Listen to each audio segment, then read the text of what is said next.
This review is on the movie The Wind. I'm the angry guy, and I will tell you like it is.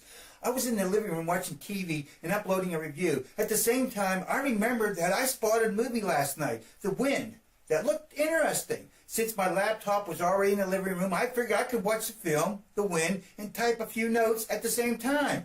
Quickly, I realized it was a present to past to present to past type of film. So I started typing. First, I wanted to show you how many present to past scenes there were in the film The Wind. 17 times! Knowing some of you watch my reviews on your phone, I will tell you what you're looking at. It's a chart showing you the storyline sequence of the film, The Wind, and how many times the film goes from present to past to before past, and back to present, and so on. The label before past is something I thought of in the spare of the moment in my attempt to keep up with the film. I was going to read the list of off, but I figured that would be so excruciating to hear the list from me as if it was when I watched the film. That was excruciating! Did I say the storyline changed 17 times?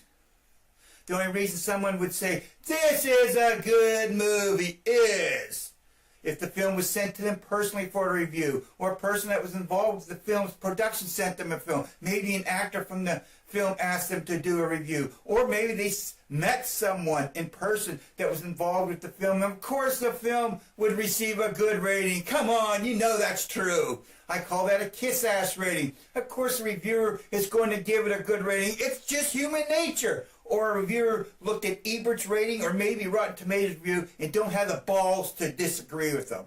Now if someone sent me a film, let's say the movie was called Plan 9 from Outer Space, I'd give it a glowing review in hopes they would send me more movies and to hear my opinion. I'm just teasing. Politics, man, it's everywhere, even the rating of films. Didn't you hear the major company is putting out the synopsis of the films not until their actual release date? Don't really know how that's going to help because there are all those film festivals out there. As I started to watch the film The Wind, I quickly realized this film moves from present to past to present to past and so on. I think I said that before. To me, when a director does this, the storyline is not strong enough, or maybe the film is not scary enough to let the film run straight through. So they try to confuse the audience in a way that the next scene is totally different from the last one. The audience is trying to understand how the scenes relate to one another.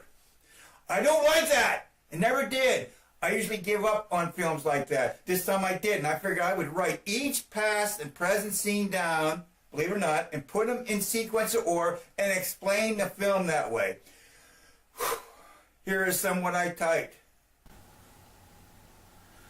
But I realized after doing all that work, would anybody care? Probably not.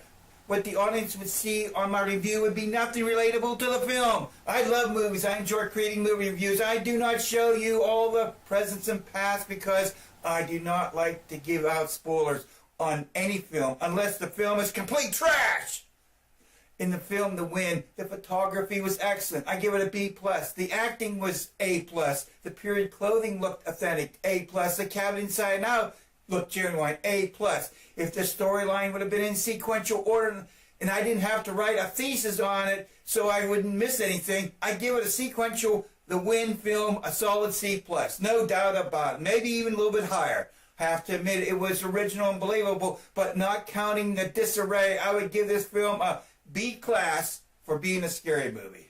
Maybe the film should have been called Prairie Madness or Prairie Fever, but that would have spoiled the film. Maybe just write a story about settlers moving west and risking mental breakdown caused by harsh living conditions and the extreme levels of isolation on the prairie. But out of sequence, of course. Hey, thank you for watching and thank you for subscribing. Thank you.